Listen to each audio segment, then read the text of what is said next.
Exams में आते हैं, जैसे कि आपके हो गए पीएससी वगैरह में हो गया, यूपीएससी में हो गए, एसएससी में हो गया, बैंकिंग में हो गया, ये सब आपके सी सेट में ज्यादातर इंपॉर्टेंट रहते हैं। तो यदि आपने मेरा पिछला वीडियो नहीं देखा है तो आप उसमें देख सकते हैं। उसमें मैंने अरिथमेटिक प्रोग्रेशन के बारे में डिटेल्स में जानकारी दी है और कुछ एग्जांपल्स किए गए हैं। तो बिना देरी करते हुए चलिए शुरू करते हैं। ये रहा एक एपी का एक और क्वेश्चन, जिसमें दिया गया है आपका जो टर्म 2 है plus term 5 equals to 8, term 3 plus term 7 equals to 14, यानी कि एक एपी दी गई है जिसमें उस एपी का जो सेकंड टर्म फिफ्थ टर्म को जोड़ने पर आपका 8 आता है, थर्ड टर्म और सेवंथ टर्म को ऐड करने पर आपको 14 आता है। तो आपको फाइंड करना है कि उसी एपी का 11th टर्म क्या होगा। दोस्तों ऐसे क्वेश्चन कई सारे ट्रिकी आते हैं एग्जाम्स में, जो कि बहुत इंपॉर्टेंट होते हैं और देखने से लगता है कि बहुत डिफिकल्ट है, बट ऐसा है नहीं, बहुत इजी ट्रिक होती है इसकी। तो चलिए शुरू करते हैं। तो जैसा कि आपको पता है कि आपका हाँ, तो जैसा आपको पता है कि आपका जो nth टर्म का फॉर्मूला होता है, जो मैंने आपको बताया था, Tn equals to a plus n minus 1 into T. जैसा कि आपको मैंने बताया था, a होता है फर्स्ट टर्म, n होता है total number of terms and d होता है या कॉमन डिफरेंस। ठीक है, तो आपका ये फॉर्मूला हो गया। तो हमें पता है कि दिया गया क्वेश्चन में T2 plus T5 equals to 8 और सेकेंड हाफ में दिया है T3 plus T7 equals to 14। तो आपका टर्म 2 क्या होगा? First term plus common difference D, okay, plus T5 क्या होगा? फर्स्ट टर्म प्लस यहां तक के जो कॉमन डिफरेंस आए हैं, यानी कि 4D। आप जैसे देख सकते हैं फर्स्ट टर्म में A और तो सेकेंड टर्म का क्या हो जाएगा? A प्लस n माइनस 1, यानी कि आपका अगर ये 2 है तो 2 minus 1 equals to 1D। That means A plus D हो जाएगा आपका सेकेंड टर्म, और आपका जो फिफ्थ टर्म है उसके लिए A plus n minus 1, that means 5 minus 1 equals to 4D equals to 8। इधर आपका हो जाएगा A plus 2D plus A plus 6D equals to 14। Okay, अब चलिए इसे सॉल्व करते हैं। तो A और A 2A plus 4D plus 1D equals to 5D equals to 8। ये हमारा हुआ फर्स्ट इक्वेशन।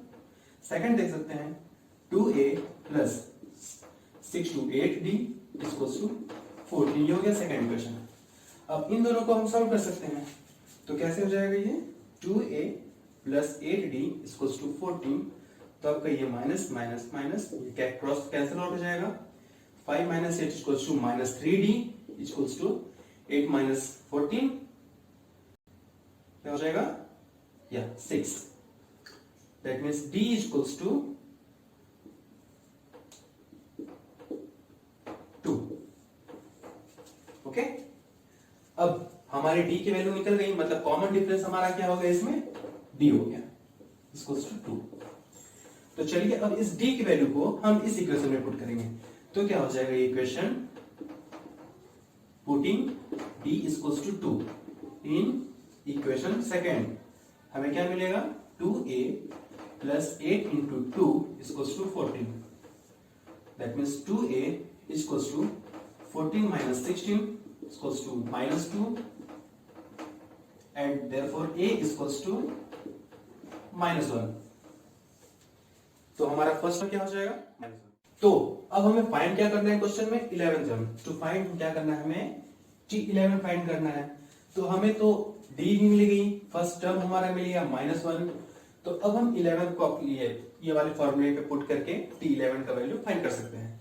तो आपका हो जाएगा T11 equals to A first term plus n minus 1 11 minus 1 into D, जो कॉमन डिफरेंस है।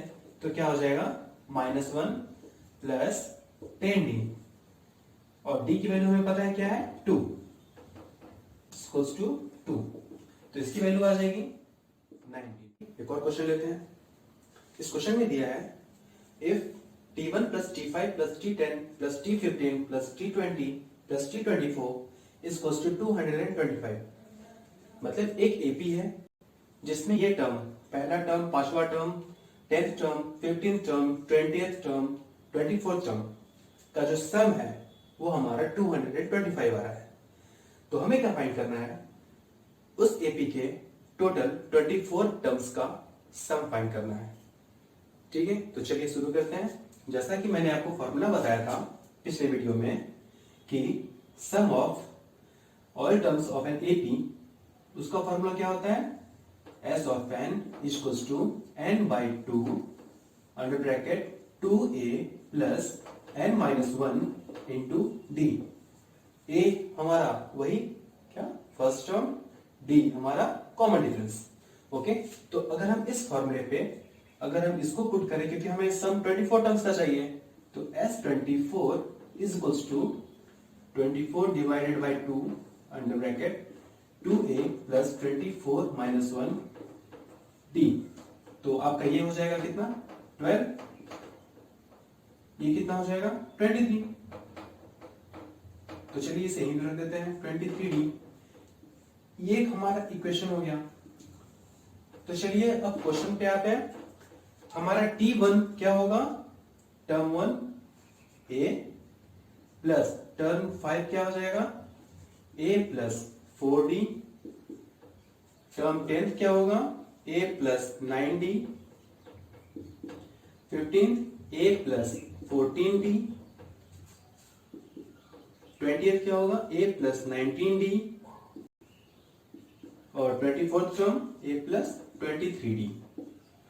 इन सब का टोटल सम कितना है 225। हम इसे कैलकुलेट करते हैं। तो a प्लस a कितने हैं टोटल 6 है। ओके, 6a प्लस d को कैलकुलेट करें, 4 plus 9 plus 14 plus 23 plus 19 equal to 69d equal to 225। अब इसमें से हम कॉमन एक चीज निकाल सकते हैं। दोनों साइड से LHS और RHS में अगर हम डिवाइड कर दें, किससे 3 से, पूरे साइड में 3 से डिवाइड कर दें हम, तो आपका आ जाएगा, ये हो जाएगा 2a plus 23d equals to 75। Okay, ये हमारा हो गया सेकेंड इक्वेशन। अब आप कंपेयर कर सकते हैं फर्स्ट इक्वेशन और सेकेंड इक्वेशन को। 2a plus 23d, 2a plus 23d। तो हम इसकी वैल्यू को फर्स्ट इक्वेशन में पुट करते हैं, तो हमारा क्या हो जाएगा, sum of 24 terms equals to 12 into 75। ये हो जाएगी आपकी वैल्यू।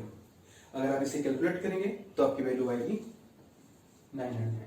दैट मीन्स इस एपी की 24 टर्म्स का सम 900 आएगा। तो चलिए बिना देरी करते हुए एक और क्वेश्चन लेते हैं।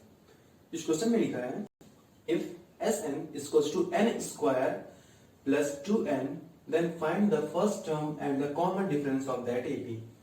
इसका मतलब ये है, अगर आपकी एक सीरीज दी है एपी की और उसका सम का इक्वेशन, ये सम ऑफ टर्म्स की equation Sn equals to n square plus 2n है, तो हमें उस एपी का फर्स्ट टर्म और उन टर्म्स के बीच का कॉमन डिफरेंस फाइंड करना है। तो चलिए शुरू करते हैं। जैसे कि हमारा n कोई भी वेरिएबल्स होते हैं, तो n की वैल्यू हमारी शुरू होगी कैसे, 1 से शुरू कर सकते हैं, 1 2 3 डैश डैश डैश सब 2 आगे जाती रहेगी। तो अब n की जगह हम 1 पुट करके ट्राई करते हैं। तो S1 इक्वल्स टू 1 का square plus 2 into 1, that means 1 plus 2 equals to 3। अब आपको ये पता होगा कि फर्स्ट टर्म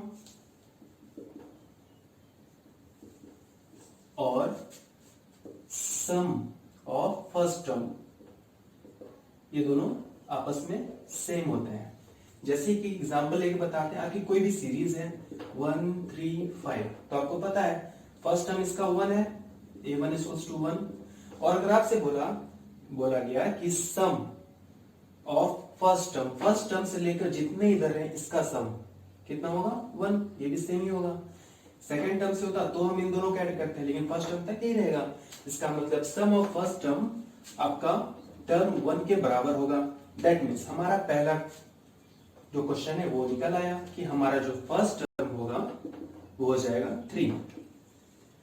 नेक्स्ट फाइंड करते हैं कॉमन डिफरेंस। तो अगर n फर्स्ट टर्म के लिए हमारा ये हो गया, अगर n की वैल्यू अगर हम 2 रखें तो फॉर्मूला हो जाएगा S2 इक्वल्स टू 2 का square plus 2 into 2 equals to 4 plus 4 equals to 8। ये हमारी क्या हो गई, टर्म 2। तो अब इसके अकॉर्डिंग हमारी सीरीज कैसी बन जाएगी दोस्तों, 3 8 और ये डैश डैश ऐसे जाती रहेगी। ये हमारा फर्स्ट टर्म है और ये हमारा सेकंड टर्म है। अब हमें पता है, मैंने जैसे कि अपने पिछले वीडियो में आपको बताया था, कॉमन डिफरेंस का फॉर्मूला होता है टर्म 2 माइनस टर्म 1 और a2 माइनस a1। तो हमें पता है a2 हमारी क्या है 8 और फर्स्ट टर्म क्या है 3, तो हमारी कॉमन डिफरेंस आ जाएगी 5। That means a equals to 3 and common difference d equals to 5। तो चलिए एक और क्वेश्चन लेते हैं। ये कॉम्पिटिटिव एग्जाम से में मैक्सिमम टाइम पूछे जा चुके हैं। तो इस क्वेश्चन के according, if sum of 11 terms of N AP is equal to the sum of 19 terms of that AP, find the sum of first 30 terms of that AP. यानी कि एक एपी दी गई है जिसमें सम ऑफ 11 टर्म्स और सम of 19 terms का जो value है वो इक्वल है। तो हमें फाइंड करना है सम ऑफ फर्स्ट 30 टर्म्स के, मतलब 11 टर्म्स प्लस 19 टर्म्स के इक्वल हो गए हैं, तो हमें ये 30 टर्म्स के फाइंड करने वैल्यू। चलिए अब ये कैसे हो, ये मैं कुछ देर बाद बताता हूं, पहले क्वेश्चन सॉल्व कर लेते हैं। तो चलिए शुरू करते हैं। क्वेश्चन के अकॉर्डिंग है sum of 11 terms equals to sum of 19 terms. इसे हम मान लेते हैं फर्स्ट इक्वेशन। तो सम ऑफ टर्म्स के हमें फॉर्मूला पता था, तो सम ऑफ 11 टर्म्स का क्या वैल्यू हो जाएगा 11/2 under bracket 2a plus 10d और इधर हो जाएगा 19/2, इसके लिए 19/2 2a प्लस 18d। ठीक है, अब हम इसे सॉल्व करेंगे। तो 11, ये 2 और 2 हमारा कैंसिल हो जाएगा, तो 11 into 2 equals to 22a plus 110d is equals to 38a plus 342d। Okay, अब इसको और सॉल्व करते हैं हम। तो आपका हो जाएगा, ये आपका जब इधर शिफ्ट होगा तो आपका कितना हो जाएगा 38 माइनस 22, आपका हो जाएगा 16a प्लस 232। तो इस इक्वेशन को और हम सॉल्व करते हैं, हम पूरे इक्वेशन को 8 से डिवाइड करते हैं, तो हमारी वैल्यू आएगी 2a plus 29d equals to 0। इसे हम इक्वेशन सेकंड मानते हैं। हमें फाइंड क्या करना है, सम ऑफ फर्स्ट 30 टर्म्स। तो उसकी वैल्यू आपकी कैसे हो जाएगी, फाइंड फॉर्मूला क्या हो जाएगा S30 इक्वल टू, जैसा हमने इसका लिखा था उस तरह करना है, S30 equals to 30 divided by 2 under bracket 2a plus 29d। ये होगा आपका, ये कैंसिल हो गया 15 हो जाएगा। और हमें पता है इस इक्वेशन से, इसे हम पहले थर्ड इक्वेशन मान लेते हैं। अब इक्वेशन 2 के according 2a plus 29d equals to 0 है, तो इसकी जगह क्या हो जाएगा हमारा value 15 into 2a plus 29d equal to 0। That means S30 is also भी 0। ये हो गया हमारा आंसर। अब इसमें कंफ्यूजन ये है कि कोई भी एपी में आपका सम ऑफ 11 टर्म्स, 29 टर्म्स या फिर 30 टर्म्स या 90 टर्म्स सारे इक्वल कैसे हो सकते हैं 0। तो इसकी कंडीशंस ऐसी है, बताते हैं आपको। मानते हैं कि अगर एक एपी में कोई भी नंबर ऑफ टर्म्स हैं A B C D E F G something, तो पहले 11 टर्म्स को सम करते हैं, हो सकता है 0 या हो सकता है कोई माइनस में हो कोई प्लस में हो, तो इधर की 11 टर्म्स को टोटल ऐड करने के बाद हमारी वैल्यू 0 मिलती है। ओके, और हो सकता है कि आगे भी यही वैल्यूज 19 तक भी ऐड करने के बाद टोटल 0 हो सकता है, ऐसा हो सकता है। जैसे 1 -1 1 -1, आपका यहां तक सम ऑफ 2 टर्म्स कितना वैल्यू आएगी 0, और अगर हम टोटल अभी सम ऑफ 4 टर्म्स कितना हो जाएगी 0। तो इस तरह के क्वेश्चंस आते हैं। एक और क्वेश्चन सॉल्व करते हैं हम। इस क्वेश्चन में लिखा है if ratio of sum of first n terms of 2 different APs is 12n-3 raised to 3n plus 1. Find the ratio of 9th term of their 2 APs. इसका मतलब ये है, दिया गया है 2 डिफरेंट एपीज हैं, तो अगर हम AP1 माने तो AP1 की सीरीज कैसे हो जाएगी A plus common difference D plus dash dash, ये सीरीज हो जाएगी। सेकेंड सीरीज हमारी क्या हो जाएगी दूसरे एपी की A plus D plus dash dash dash. पहले एपी में हमने फर्स्ट टर्म को स्मॉल a से डिनोट किया है और कॉमन डिफरेंस को स्मॉल d से। सेकेंड एपी में हमने कैपिटल में कर दिया है ताकि कोई कंफ्यूजन ना हो। चलिए अब सॉल्व करते हैं हम। जैसा कि क्वेश्चन में दिया गया है sum of first n terms of 2 different AP का रेशियो ये है, तो Sn का फॉर्मूला हमें पता है अपॉन ये Sn, ये डिनोट करते हैं हम। ओके, इसे हम डैश से डिनोट करते हैं। ओके, तो आगे हमारा क्या वैल्यू आएगी, इसका फॉर्मूला हमें पता था n/2 under bracket 2a plus n-1 into d। Second AP का भी फॉर्मूला होगा n/2 under bracket 2 capital A plus n-1 capital D।